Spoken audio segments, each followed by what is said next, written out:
Hello, Kuwait and Philippines. Hello, Middle East, and hello, world. This is Rachel from ICAC Kuwait. At ngayon, kasama ko ngayon yung mga students namin dito sa ICAC na nakapagtapos na sa kanilang course. So, bago ang lahat, magpakilala niyo yung sarili niyo sa lahat ng mga viewers po natin.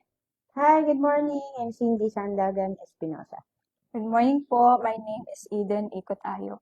Yes, ayan. So, ma'am, paano kayo nakapag-enroll dito sa ICAC po, sa Diploma in Health and Social Care? Ano ba yung reason niyo? Actually, gusto ko talaga ng medical field kahit sa Pinas. Kaso, hindi ako makapag-aral doon through work.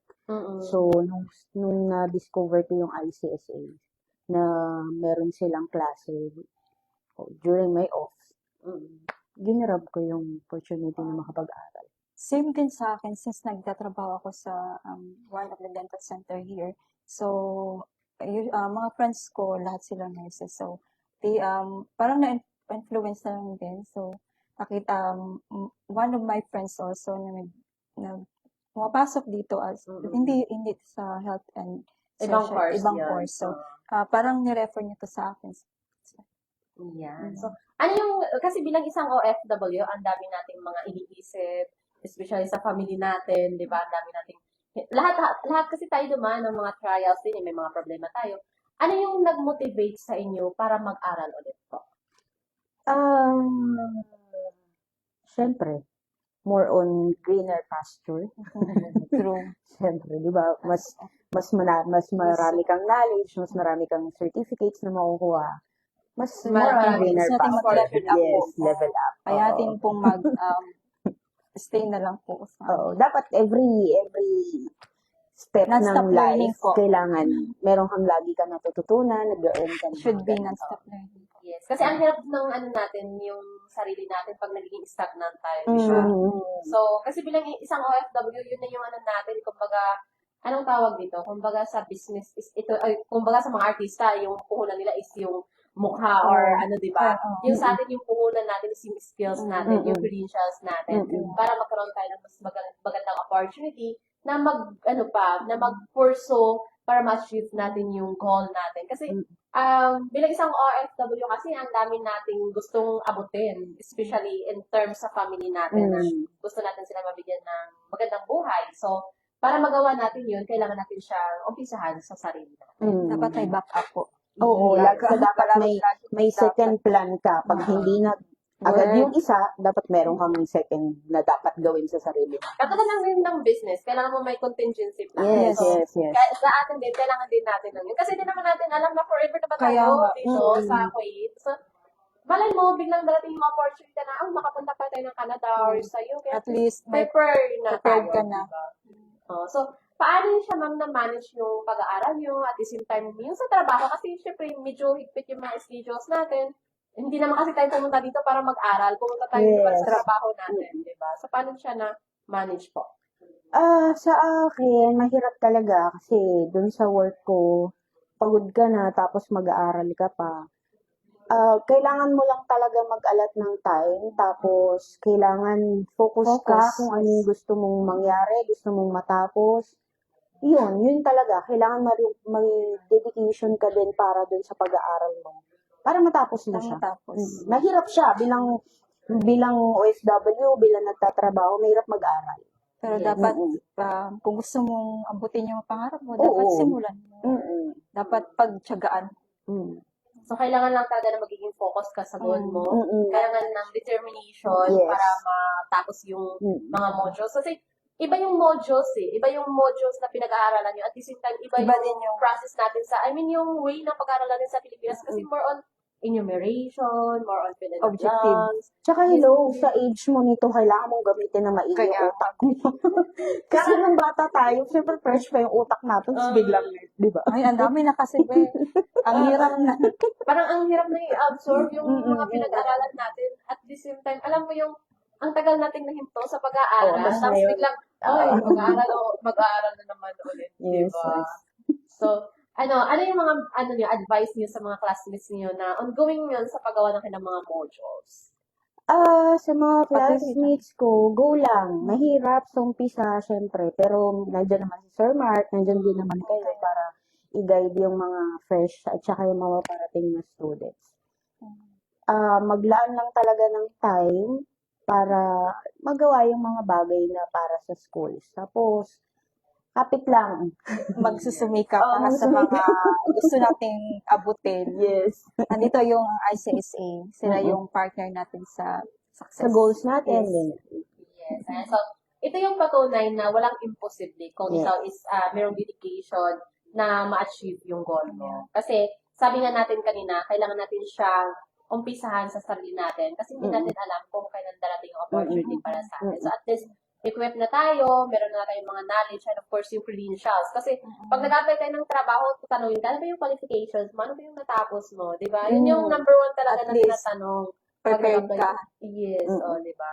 Tsaka ang kagandahan dito, kasi internationally recognized yung diploma na ma-receive ninyo sa health and social care. So, kahit saan bansa man is magagamit niyo yung diploma niyo. Tulad nga ng isang students natin dito sa health and social care, dati dito siya sa Kuwait nagtatrabaho sa bahay. And then ngayon, lumipat siya ng ibang bansa, nasa Hong Kong na siya. So, umuwi siya ng Pilipinas, doon siya nag-apply, nakapunta siya ng Hong Kong, nagtatrabaho na siya bilang caregiver ngayon. So, nagamit niya na yung diploma niya. So, hindi mo talaga alam kung saan ka dadalhin ng kapalaran. Yun yung sinasabi, go with the flow lang tayo. So, kailangan talaga natin na at least equip tayo, ready tayo to alam yung abutin yung mga goals natin, di ba? So, yun. Ano yung magiging advice niyo naman sa lahat ng mga nanonood ngayon ng live na to or makakapanood pa ng live na to na dumating din sila sa point na, ay, gusto ko mag-enroll, kaso nga lang meron akong doubts, matatapos ko ba kaya to? Kakayanin ba ng budget ko? Kasi, number one kasi tinitingnan natin is yung budget. Kasi, di ba, hindi naman kasi kalakihan yung mga sahod natin dito. So, sakto lang siya to survive every month, di ba? So, ano yung magiging advice niyo sa kanila? Sa mga gustong mag-aral, go lang, oo. Kasi wala namang madali sa buhay. So, kailangan lang talaga natin magtiis, pero maaani din naman natin Budget kung na yung, natin yan. maaani din naman natin kung ano yung kailangan natin. Ma-achieve din natin yung goals natin. So, tiis lang, kapit You lang. will reap what you Yes. sow. Oo. So, ngayon tapos na kayo. Ayan, so ano ba yung mga natutunan niyo sa course niyo? Pwede niyo bang i-share? Para na sa may idea din sa ano ba yung mga lessons na, yung mga tinuturo ni Sir Mark sa mga modules niyo na, yun, ano ba yung mga, natutunan doon? Ako madami. Although meron na akong background sa medical field, marami pa din. Kasi ako, ang gusto ko talaga, ma'am, is maging caregiver sa mentally ill patient. So, medyo na-feed sa akin ni Sir Mark kung paano sila itrato at kausapin ng maayos. So, yun yung pinaka-best na natutunan ko kay Sir Mark. Tsaka, mas nadagdagan yung knowledge ko under medical field. Sa akin naman po, honestly, yung vital signs po, checking of vital signs. Kasi, first time ko pong ginawa yung dito. So, yun yung natutunan ko po. Measuring ng vital signs, ng blood glucose, ganun po. So, sa modules niyo, alin yung pinaka-challenging na modules? Sa tingin niyo, ano yung pinaka-challenging? Yung 401 sa akin, at saka yung 406. Bakit anong topic doon? Yung 401 kasi more or Mostly, about you. Oo. Kailangan So, parang, ikaw yung magsasagot Ang talaga. hirap kasi mag-self-assessment. yes, Number parang one yun. Mahirap. binibenta mo yung sarili mo na, okay, ganito ako, ito yung skills ko. Yun yung, Yes, yun that's yung cover right, ng yeah. 401. Yung 406 naman, more on research siya, pero ako kasi, nag-ano pa rin ako kung ano yung gusto kong sabihin regarding dun sa modules. Nahirapan ako dun sa case studies.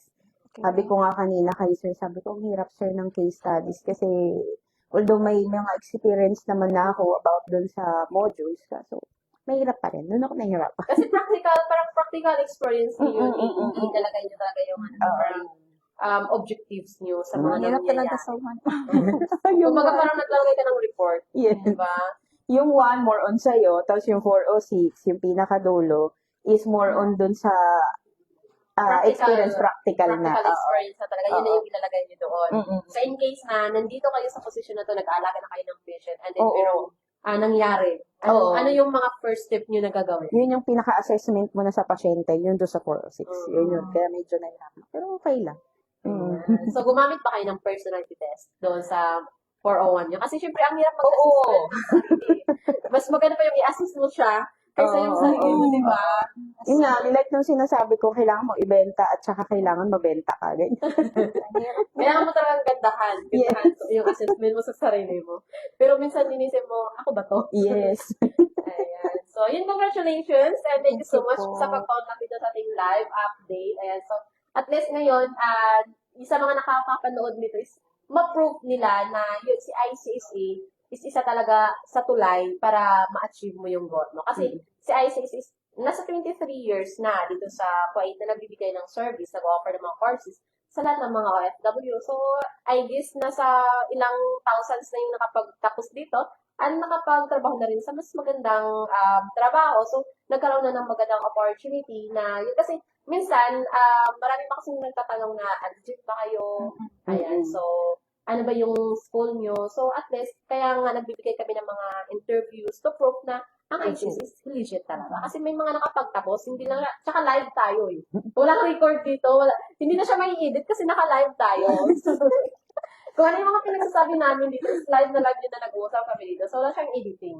So, yun yung kagandahan. Kasi mapaproof nila na, lalo sa mga nag-visitant din na mag-aral. Kasi syempre, iba't ibang bansa eh. May mga students kami sa Hong Kong, sa Taiwan, sa Malaysia. So, all over the world. Meron din kami students sa Canada. So, unti-unti nag-grow na talaga yung ICSA din. So, yun, mapapanood din na tong live na to. So, ma-prove talaga nila na legit si ICSA. So, yun. Thank you so much and yan, congratulations Salamat na natapos po. niyo yung course. Salamat Hindi niyo po. sinukat. Ilang buwan na ba siya tinapos? Mark kami yung pinakamataga. 18 months. 18 months tinapos niyo talaga yung 18 months. So, ngayon, Kami is na lang last yung module niyo na. Last na kami. Last din yun. Last day Last namin.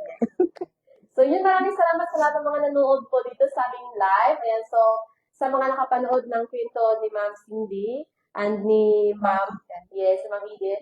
And so, hopefully, na-inspire kayo sa kwento nila. So, ito na po yung chance po natin kung dumaan man to sa newsfeed ninyo. So, ito na po yung chance natin na simulan din natin sa sarili natin yung pag-improve and magkaroon tayo ng professional growth or professional development. Kasi isa yan sa ano talaga natin na kumbaga, bibigyan ng chance na i-improve pa yung sarili natin, magkaroon tayo ng additional credentials, additional knowledge and skills na magagamit natin once tayo is mag-change ng trabaho.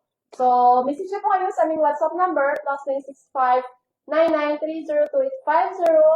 And maraming salamat po. Ako po muli si Ms. Rachel, at kasama ko si Ma'am. Cindy. And Ma'am Eden. Eden, ang nagsasabing, ICC is your partner in success. Thank you so much everyone and God bless po. Ayan, so, bago natin i-end yung live na to, meron pa kayong gustong pasalamatan? Salamat na kay Sir Mark. Salamat sa ICSA. Oo, thank you, Sir Mark. Ayan. So, thank you so much everyone. Good day.